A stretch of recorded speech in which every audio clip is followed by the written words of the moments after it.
अस्सलाम वालेकुम। This is Saima's cooking secrets. Welcome back to my kitchen. आज मैं आप लोगों के लिए मौसम बहार की वेजिटेबल लेकर आई हूँ। कचनार गोश्त बनाने लगी।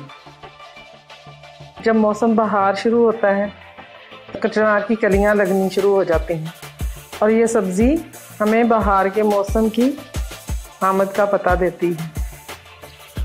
इस सब्ज़ी के बहुत से बेनिफिट्स हैं जो मैं आपके साथ शेयर करती हूँ।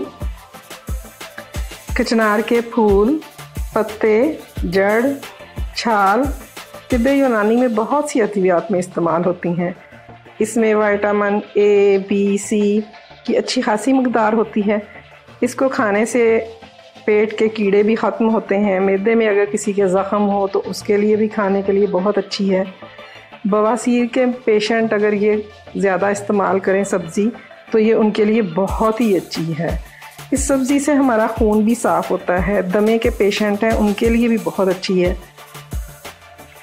इसमें अदरक और लहसुन का ज़्यादा इस्तेमाल करना चाहिए और कचनार की कली को दही में पकाना चाहिए, फिर इसके और ज़्यादा फ़ायदे हैं। इसके इतने बेनिफिट्स देखते हुए मैंने सोचा कि क्यों ना मैं इसकी रेसिपी आप लोगों के साथ शेयर करूं। चलें आए देखते हैं कचनार गोश्त बनाने के लिए किन किन चीज़ों की ज़रूरत है। आप वो राइट डाउन कर लीजिएगा। कचनार की कली मैंने हाफ़ kg ली है। इसकी सफाई का तरीका मैं आपको बता देती हूँ। ये वेजिटेबल इस शक्ल में मिलती है सब्ज़ी वालों से और इसकी सफाई का तरीका ये है कि इस तरह कलियाँ हमने चुन लेनी होती हैं। इस तरह ये कलियाँ तोड़ के चुन लेनी होती हैं। इन कलियों को फिर मैंने अच्छे से पानी से वॉश किया है। इसकी सफाई गर्म पानी से भी करनी ज़रूरी होती है, वो मैं आपको बाद में बताती हूँ। मटन इसमें मैंने हाफ़ kg लिया है। ये बोनलेस लिया है। स्पाइसेस में मैंने 1 टीस्पून नमक लिया है। आप अकॉर्डिंग टू टेस्ट नमक डाल सकते हैं। सुरख मिर्च मैंने 1.5 टीस्पून ली है। गरम मसाला 1 टीस्पून है। हल्दी 1 टीस्पून है। ज़ीरा मैंने 1 टीस्पून लिया है। 3 अदद सब्ज़ मिर्च लेके उनकी मैंने छोटी कटिंग कर ली है। ऑयल इसमें हाफ़ कप जाएगा। लहसुन मैंने 1 गड्डी लेके उसको साफ़ कर लिया है। 2 मीडियम प्याज लेके स्लाइस कर लिए हैं। 2 अदर इसमें टमाटर जाएंगे और इसमें दही 250 ग्राम जाएगा। चलें अब इस सबसे पहले मैं आपको कचनार की सफाई का तरीका बताती हूँ। कचनार की मैंने वैसे तो अच्छी तरह से इसको धो लिया हुआ है। 3-4 पानी में सब्ज़ी को धोया हुआ है, लेकिन इसको गर्म पानी में सब्ज़ी को ज़रूर डिप करके रखना चाहिए 5-10 मिनट के लिए, ताकि किसी भी किस्म का कोई बैक्टीरिया या स्प्रे का असर ना रहे। पानी मैंने पहले से बॉयल होना रख दिया था। अब मैं इसमें कचनार को डाल के पानी जब खौलने लग जाए 2 मिनट के लिए हम इसकी कुकिंग करेंगे और फिर इसको फ्लेम बंद करके 10 मिनट के लिए इसी पानी में मैं कवर करके रख दूँगी। 2 मिनट हो गए इसकी कुकिंग होते हुए। अब मैं इसी पानी में इसको 10 मिनट के लिए कवर करके फ्लेम से उतार के 10 मिनट के लिए कवर करके रख दूँगी।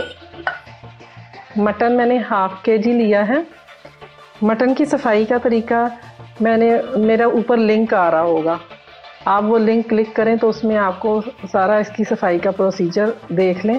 उसी तरह मैंने इसको पूरा क्लीन करके रख लिया।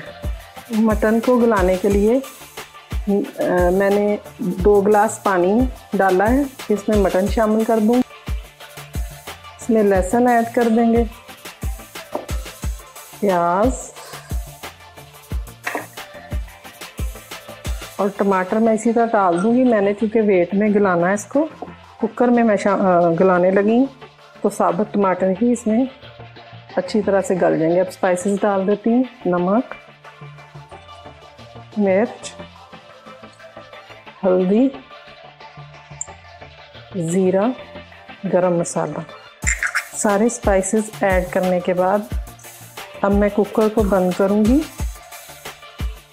इसका वेट जब हिलने लग जाए तो हमने 10 मिनट तक इसकी कुकिंग करनी है। कुकर का वेट हिलने लग गया। अब मैं 10 मिनट तक इसकी कुकिंग करती रहूँगी। 10 मिनट के बाद हमने फ्लेम बंद करना है। व्यूअर्स 10 मिनट हो गए हैं। अब मैं फ्लेम बंद करके इसका वेट खोल दूंगी। कुकर की स्टीम सारी निकल गई है। अब मैं खोल के चेक करती हूँ।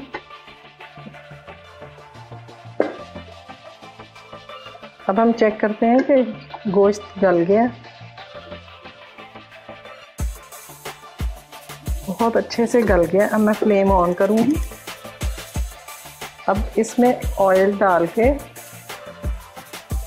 गोश्त को अच्छी तरह से भून लेंगे। गोश्त को उस वक्त तक भूनना है जब तक कि ऑयल अलहदा ना हो जाए। मसाला हमारा अच्छा सा फ्राई हो गया है। अब देखें ऑयल नज़र आने लग गया। अब मैं इसमें कचनार ऐड कर दूंगी। ये देखें, अच्छी तरह से मिक्स करके अब मैं इसमें दही ऐड कर दूंगी। दही इसमें हम 250 ग्राम डालेंगे। दही के पानी में ही अब कचनार पक जाएगी। ये देखें, दही ने अपना काफ़ी पानी छोड़ दिया है। अब मैं इसको कवर करके रख दूंगी 15 मिनट के लिए, ताकि कचनार भी हमारी अच्छी तरह से कुक हो जाए। 15 मिनट हो गए हमें इसकी कुकिंग करते हुए। अब मैं चेक करती हूँ, कचनार बिल्कुल सही कुक हो गई है। अब मैं इसमें सब्ज़ मिर्च ऐड करूँगी। इसको थोड़ी देर फ्राई करेंगे। 2 मिनट के लिए फ्राई करेंगे, अच्छे से इसका ऑयल अलहदा हो जाए। दही का पानी देखें खुश्क हो गया, ऑयल ऊपर आना शुरू हो गया। 2 मिनट इसको फ्राई करेंगे। यह देखें 5 मिनट हो गए मुझे इसको फ्राई करते हुए। अब देखें ये अच्छा सा ऑयल नज़र आने लग गया। अब ये अच्छी तरह फ्राई हो गई है। कचनार गोश्त बनकर तैयार है। अब मैं फ्लेम बंद करूँगी और इसको डिश आउट कर लूँगी। यार कचनार गोश्त बनकर तैयार है। इस सब्ज़ी के बहुत ज़्यादा फ़वाइद हैं। इसके बेनिफिट्स इतने ज़्यादा हैं कि आपको ज़रूर चाहिए कि आप कचनार बनाकर खुद भी खाएं, दूसरों को भी खिलाएं। आपको मेरी ये रेसिपी अगर पसंद आई हो तो ज़रूर सब्सक्राइब करें, बेल आइकॉन पे क्लिक करें, ताकि आपके इसी तरह की मुफीद और अच्छी अच्छी रेसिपीज़ मिलती रहें।